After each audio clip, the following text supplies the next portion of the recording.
It's 11 p.m. on the hour. I'm Douglas Elliott with the headlines. No need for acting head of state as the young Dipertua Negeri Sarawak is recuperating well. Meanwhile, in SIBU, one man died in fatal shooting incident. And Sarawak to gazette undeveloped lands as nature reserves. All these and more only on TVS Nightline.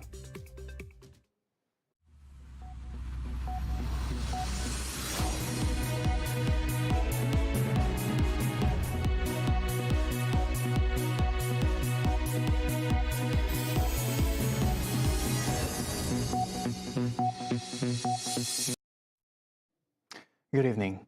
The young Dipertua Negeri Sarawak Tun Pahintri Abdul TAIB Mahmud is currently recuperating well after he was taken ill while overseas. Deputy Minister in the Premier's Department, Law MA 63 and State Federal Relations, Datuk Sharifah Hasida Said Aman Ghazali said, despite not being in the state, TAIB is in constant communication with the state government and is able to discharge his official and constitutional duties. Therefore, the appointment of an acting head of state is not required.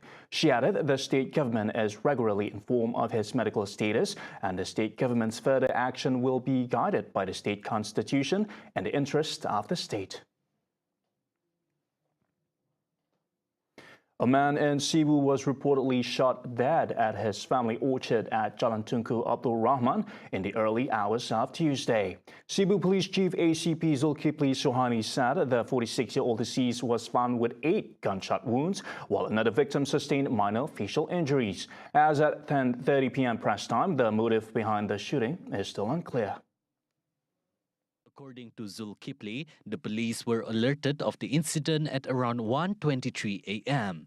Initial investigation found that the victim and 2 friends, aged 36 and 46 years old, arrived at the orchard at 9:30 p.m. and left 2 hours later at around 11:30 p.m. Ketika rakan si mati mengunci pintu pagar di kebun tersebut, di mana dikatakan suspek daripada arah bukit telah menyusul ke bawah dan melepaskan tembakan, yang mana kedua mangsa telah melarikan diri di lorong bawah bukit tersebut untuk menyelamatkan diri. Lebih kurang setengah jam kemudian rakan si mati telah keluar daripada belukar tersebut di bawah lereng bukit dan dapati si mati telah rebah di tempat kejadian. The police are also investigating the victim's involvement in the Lohan criminal gang group. The case is investigated under Section 302 of the Penal Code for murder. Now, the lands situated between the State Library and Kuching North City Commission DBKU are currently undergoing the process of being officially gazetted as nature reserves. Emulating Hyde Park in London has its inspiration. Premier of Sarawak, Datuk Petinggi Tan Sri Abang Johari Tun Openg, emphasized the significance of having such reserves in urban areas as it seeks to foster biodiversity and create a tranquil oasis within the urban landscape, thus enhancing the well-being and quality of life of its residents. This initiative showcases the state's commitment to environmental conservation and sustainable development, ensuring a harmonious coexistence between nature and urban development.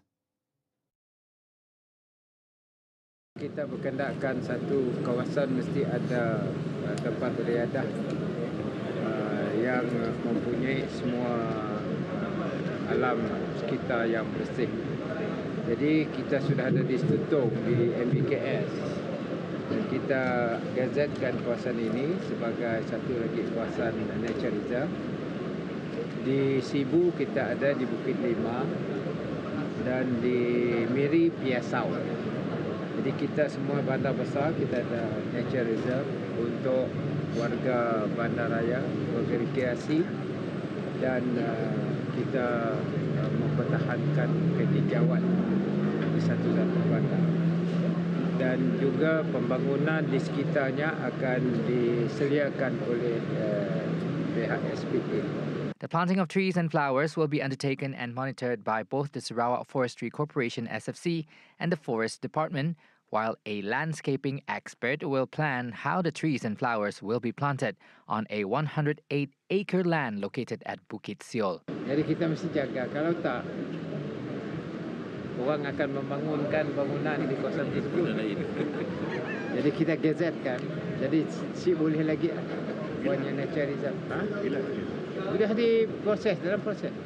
Abang Johari told a press conference after officiating the 35th Kuching anniversary held in Kuching Waterfront.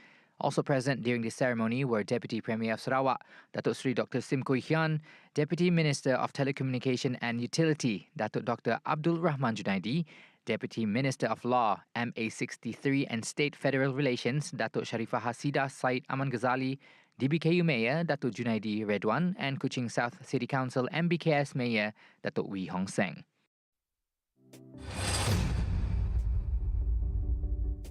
No election machinery will be dispatched for the upcoming 6 state elections in Peninsular Malaysia, said Chairman of Gabungan Party Sarawak GPS Datuk Petinggi Tan Sri Abang Johari Tun Openg. Abang Johari, who is also the state's premier, said his presence in Kuala Lumpur several days ago was merely to show his unwavering support towards the unity government that prioritizes political stability and economic progression of the country. Kita tidak ada mengatakan jentera kita. Saya ada di sana hanya bahawa kita sokonglah kerajaan perpaduan. Saya nampak bahawa apa yang penting adalah kestabilan politik dan juga melaksanakan dasar-dasar yang akan menentukan arah tuju Malaysia. Sebab itu pendekatan ekonomi madani ini dia serupa dengan PCDF. Saya pun terima kasih kerana Perdana Menteri ada berbincang dengan saya sebelum mengumumkan dasar ekonomi madani. Kerana Malaysia perlu untuk menjadi sebuah negara yang kompetitif dan juga negara yang mesra kepada pelabur, termasuklah tenaga yang kita beri kepada para pelabur. Abang Johari further stressed it is high time for Malaysia to fully transition into a more sustainable economy due to the fact that financing institutions around the world will only approve funds based on the environmental, social and governance ESG framework. Hence, in terms of the production energy, Malaysia can no longer depend solely on the trading of non-renewable energy such as fossil fuel. Kuching South City Commission MBKS today signed a Memorandum of Understanding MOU with Tai'an City from Shandong Province in China to strengthen the friendship between the two cities and foster greater cooperation. MBKS Mayor Datuk Wee Hong Seng said that through this MOU, the people of Sarawak, especially the residents of Kuching, will reap various benefits together in areas such as the economy, trade, culture, tourism, city planning and urban development. The two cities agreed to take concerted effort on the basis of equality and mutual benefit to further strengthen the friendly contacts and cooperation between the two cities and actively develop and establish the friendly city relationship. Both sides agreed to carry out the cooperation in the field of economy, trade, culture, tourism, city planning and development, etc. We express optimism that this mutual understanding will foster a stronger bond of friendship between the people of Malaysia and China. The cooperation on various shared interests between the two cities are expected to further promote and enhance the camaraderie between the two nations. The signing of the MOU was witnessed by Deputy Premier Sarawak, Datuk Sri Dr. Sim Kui Hian, Deputy Ministers for Public Health, Housing and Local Government, Datuk Dr. Pengwang Manggil and Michael Tiang Ming T. In Haze Watch, as of 9 p.m. today, the Air Pollution Index API in Sarawak shows moderate air pollution levels. Data obtained from the Air Pollutant Index Management System website indicates API readings ranging from 50 to 86 in different parts of Sarawak.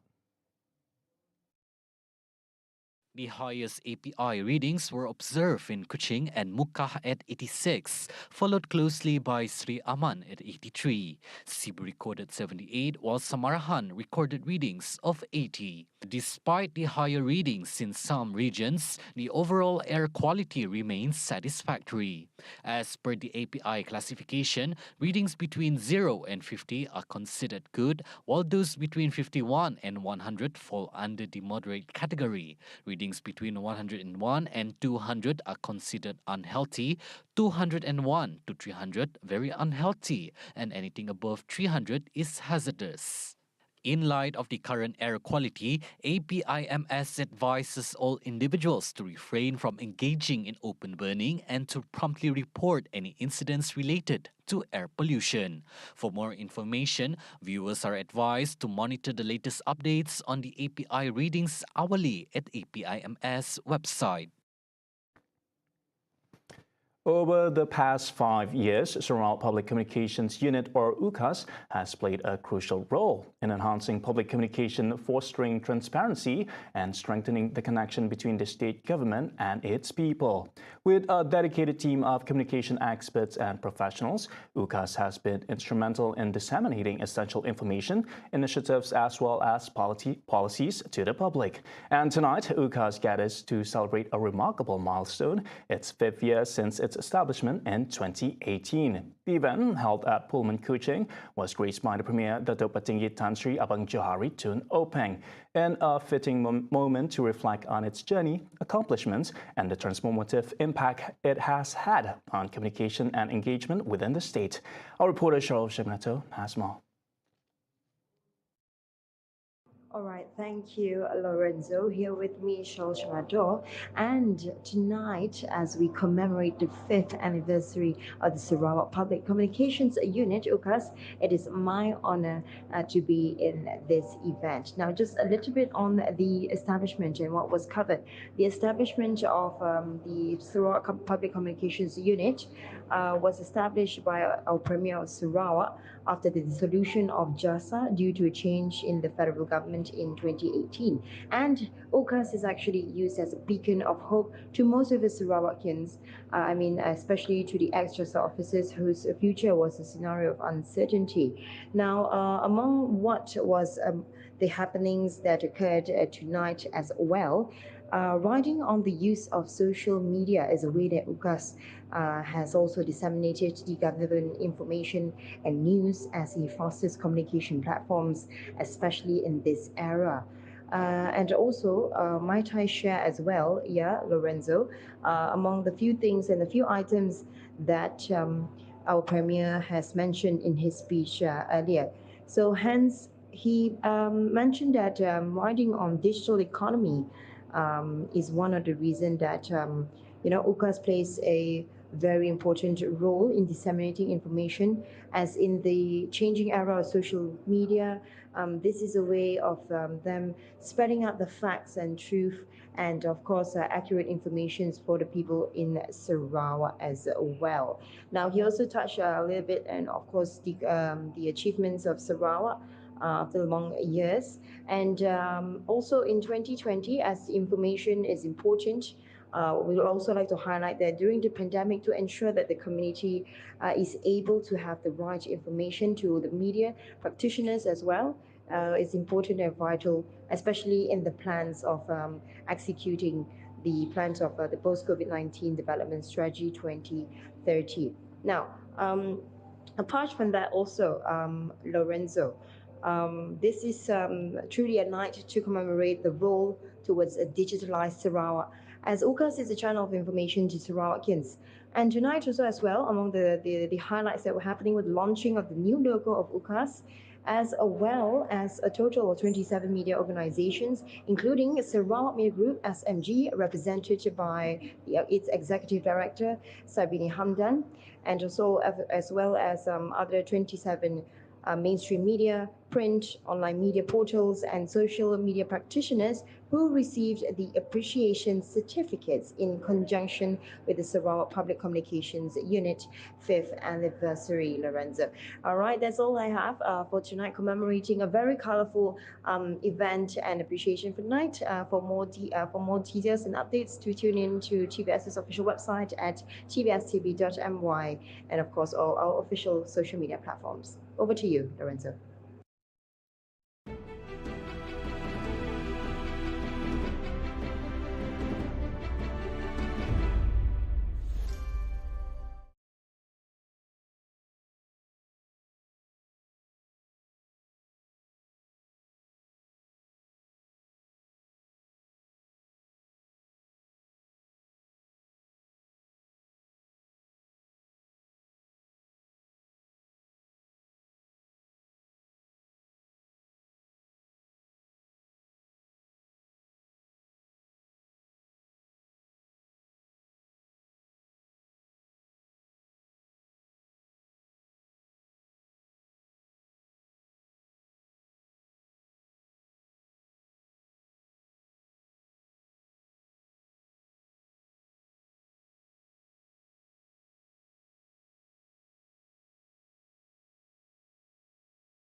In global affairs, Myanmar's former leader Aung San Suu Kyi has been pardoned on 5 of the 19 offences for which she was convicted and jailed for a total of 33 years.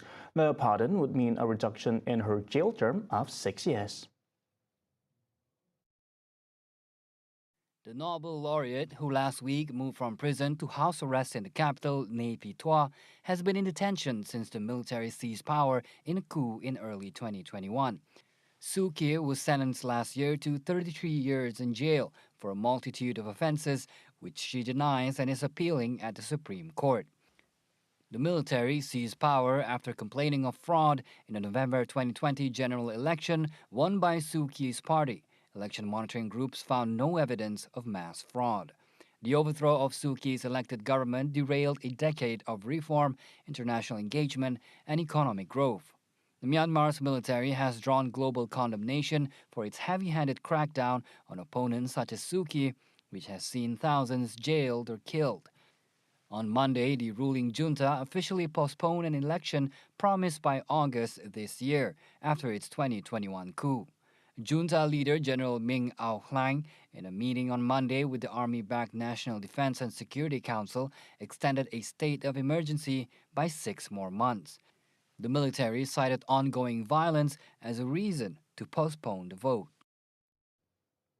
The Daesh group on Monday claimed responsibility for the attack at a political gathering in Pakistan's northwest Khyber Pakhtunkhwa province, which killed 54 people and left over 100 others injured on Sunday. According to a statement released by the group, a bomber of Daesh conducted the attack at the political workers' convention of the Bajar district of the province. Additional Inspector General of Police Shaukat Abbas told the media on Monday that at least 54 people have lost their lives in the deadly attack so far. He revealed that at least 12 of the deceased are below the age of 12, and medics feared that the death toll might rise further. Pakistani President Arif Alvi and Prime Minister Shahbaz Sharif condemned the attack and expressed deep grief over the losses of lives and extended heartfelt sympathies to the bereaved families. Meanwhile, in India, at least 17 workers were crushed to death, and several others were feared trapped in western India on Tuesday when a crane collapsed above an under-construction expressway in Maharashtra. India's National Disaster Response Force said 17 bodies have been recovered so far, and 3 injured people had been taken to hospital. A crane toppled onto large concrete slabs on the Samruddhi Expressway, causing debris to fall while laborers were working. According to an eyewitness, the incident occurred around 11 p.m. local time on Monday evening. यहाँ पे 27 मजदूर 27 मजदूर यहाँ पे काम करते थे, उसमें से 17 मजदूर का डेथ हुई है, उनका मृत्यु हुआ है. The Samruddhi Expressway, connecting Mumbai with the city of Nagpur, is part of an expansive road infrastructure in India. Prime Minister Narendra Modi, who is scheduled to inaugurate infrastructure projects in Maharashtra on Tuesday, said he was pained by the death and ordered compensation be paid to the families of the dead and injured workers. Accidents on large infrastructure construction sites are common in India. In October last year, 130 people died in Gujarat when a bridge collapsed soon after it was repaired. In 2016, the collapse of a flyover onto a busy street in Kolkata killed at least 26 people. In Beijing's western suburbs, cars were swept away on Monday as relentless rain since the weekend transformed roads into rivers. Chinese media reported that at least 11 people are dead and 27 missing, despite an overnight evacuation of tens of thousands from their homes. Hundreds of roads have become flooded in China's capital, with videos showing half-submerged vehicles in Mentogo district pulled along by fast-moving torrents as the remnants of Typhoon Doksuri dumped a record rainfall on the city of nearly 22 million. According to the city's flood control and drought relief headquarters, the deceased include 4 in Mentogo and 2 in Fangshan, the worst affected districts. Other fatalities include 4 in Changping district and 1 in Haidian district. The 27 people reported missing include 13 in Mentogo, 10 in Changping, and 4 in Fangshan. Besides Beijing, heavy rain continued to soak the neighboring city of Tianjin, as well as Hebei province in a region nearly the size of Britain in the wake of Doksuri, which was downgraded to a tropical depression on the weekend. 3 of the 5 rivers that make up the high river basin rose to dangerous levels on Monday. Now, state media reported some houses were washed into the Yongding River and nearly 55,000 people were evacuated from their homes in Baoding City. Doksuri was one of the strongest storms to hit China in years and caused widespread flooding over the weekend in the southern province of Fujian, driving hundreds of thousands of people from their homes. Sit a roll closer with TVS as we bring you the latest news update, both locally and internationally. More headlines anytime. Visit our website at tvstv.my or follow us on our social media. And that's all the time we have for TVS Nightline. I'm Dal Salid. Thank you for watching.